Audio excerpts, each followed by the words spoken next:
Le championnat de France d'enduro des régions, c'est ce rendez-vous incontournable de chaque début d'année qui marque la reprise de la discipline dans une ambiance toute particulière où chacun vient défendre ses couleurs. La Ligue de Nouvelle-Aquitaine. Si la Creuse a accueilli le championnat de France à 2 reprises ces 2 dernières années, c'est un nouveau point de chute pour l'enduro français à quelques encablures de Guéret. Cette fois, c'est le motoclub des Deux Creuses de Vincent Alabré qui nous accueille. Et en 40 ans d'existence, c'est la première fois que le club organise une compétition d'envergure nationale. Le choix du championnat de France d'enduro des régions s'est fait naturellement. Une chose est sûre, personne n'oubliera cette première à Bonnat. Tout d'abord pour l'accueil des bénévoles et la qualité de l'organisation, mais aussi pour sa météo hivernale. En effet, il a fallu faire avec une invitée surprise, la neige. La boucle de 90 km a dû être adaptée aux conditions météo, un travail supplémentaire qui n'a pas freiné les bénévoles du motoclub qui organisaient leur 39e compétition à Bonnat. Faites-vous des groupes de 3 ou 4 La sortie du pont là-bas, il y a une petite remontée aussi, c'est assez gras. Et au fond là-bas, là où c'est super large, on voit la grande partie là aussi qu'on a vachement large. Donc il faudrait des groupes dans ces coins-là. Après, dans le champ en haut, on est plutôt habitué à un temps un peu humide, mais pas forcément à ce point-là. Pas de neige, surtout au mois de mars. C'est rare qu'on ait de la neige au mois de mars quand même. Et là, le terrain s'est dégradé en une semaine. On avait quand même un terrain plutôt sec jusqu'au début de semaine dernière qui s'est vite dégradé. Du coup, il y a des modifs en cours jusqu'au dernier moment là On a déjà anticipé pas mal. Il y a beaucoup de portions boueuses qui ont été coupées. Et là, on est encore en train de travailler pour éventuellement certaines coupes à faire. Vous êtes prêts? Oui, toute l'année on est prêts. Elle a jamais vu la neige, non? Jamais. Pas moins de 340 pilotes sont venus affronter le froid hivernal creusois et on commence par les plus nombreux, les équipages en club.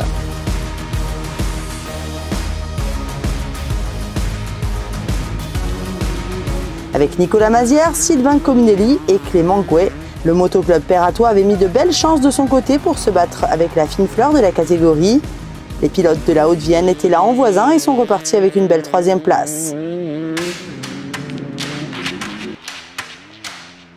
Avec 4 équipes engagées, le motoclub du Livradois d'Ambert avait tout misé sur la catégorie pour aller chercher des places d'honneur et c'est chose faite avec la 2e place en club pour Fabien Planet, Corentin Poutigna et Maximilien Gourgouillon. 3 pilotes chevronnés qui ne sont néanmoins pas parvenus à inquiéter ceux qui s'imposent pour la 2e année consécutive. Comme l'an dernier, Hugo Blanjou et Evan Raffard ont défendu les couleurs du motoclub lozérien avec un changement de 3e pilote puisque c'est Cyril Moisset qui officiait cette année à la place de Luc Malige, vainqueur en 2024. Ça n'a rien changé au résultat final, c'est une large victoire de plus de 3 minutes pour les licenciés du MCL.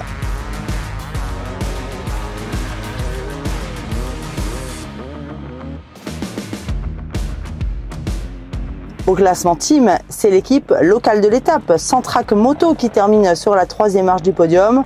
Emmenée par Hugo Bourseau, James Favret et Rémi Larigauderie, l'équipe qui représente le concessionnaire de Montluçon boucle sa journée en 1h48 à 2 minutes de la 2e position des Basques du team Aerobi. En effet, on a retrouvé les élites Anthony Gesselin et Kylian Irigoyen associés à Andoni Escura pour défendre les couleurs du Sud-Ouest sous le nom d'un célèbre groupe de rock basque. Malgré leur rythme et pas seulement musical, les gars du Sud-Ouest se sont inclinés face au team Daffy qui avait aligné 3 de ses pilotes avec Luc Fargier, Diego Fouché et la dernière recrue, Kylian Lunier. Bien au-dessus du lot, les Daffy Boys remportent la mise avec 12 minutes d'avance sur la concurrence.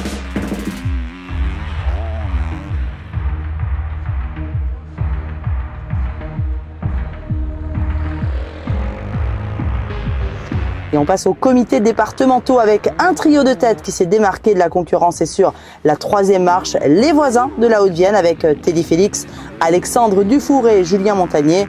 À la lutte face à la Haute-Loire durant toute la journée pour le gain de la 2e place qu'ils occupaient à la fin du 1er tour. Ils s'inclinent finalement pour 20 petites secondes au terme des 6 spéciales. C'est donc la Haute-Loire de Sylvain Matran, Thibaut Choulon et Mathis Monnier qui s'emparent de la deuxième position à l'issue d'une belle bataille à la seconde près. Et c'est sans doute l'expérience qui a parlé dans cette bagarre. En témoigne le très bon chrono sur la journée du fer de lance de cette équipe, Sylvain Matran.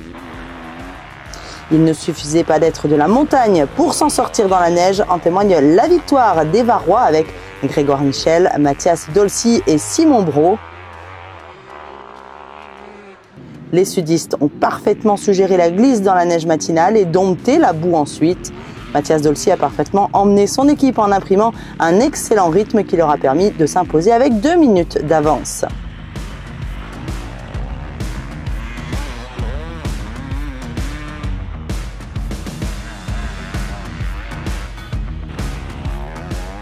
On passe aux ligues juniors et une belle bagarre pour le podium avec 3 équipes qui se sont affrontées jusqu'à la fin. Comme l'année dernière, les Provençaux prennent la 3e place avec Julien Aberdosso, Charles Côté et Antonin Mille. Une belle place, mais qui ne leur permettra pas de jouer la gagne pour la Supercoupe qu'ils avaient remportée en Ardèche l'an dernier avec leur coéquipier de l'équipe Trophée. Avec une grosse minute de retard sur les Auvergnats qui terminent 2e avec Corentin Amat, Julien Planet et Benjamin Sicard. Tous relativement homogènes. Il aura quand même manqué 45 secondes pour aller chercher la victoire qui est occitane chez les ligues juniors. En effet, le revenant Quentin Clerc-Tournier a fait forte impression pour un retour de blessure. Associés à Clément Dossador et à Axel Destarac, ils se sont détachés petit à petit de leur adversaire pour aller chercher le titre.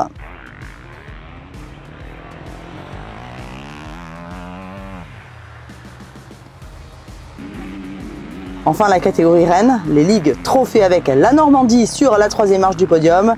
Avec une météo pareille, les Normands se sont retrouvés comme des poissons dans l'eau.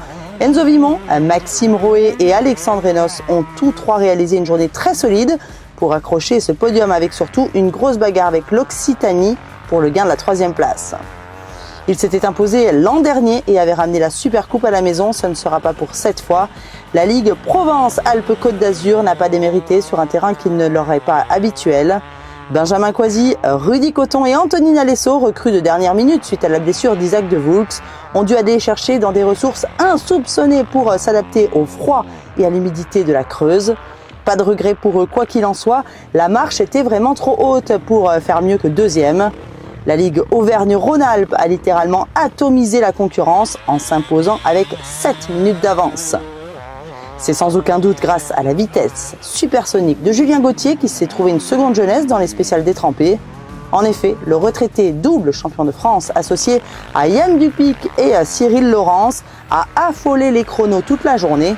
Avec un cumul d'1h33 et 59 secondes, la Ligue Auvergne-Rhône-Alpes s'impose en trophée et vient reprendre la Supercoupe qui avait élu domicile en Provence pendant un an lorsqu'on ajoute la performance junior auvergnat.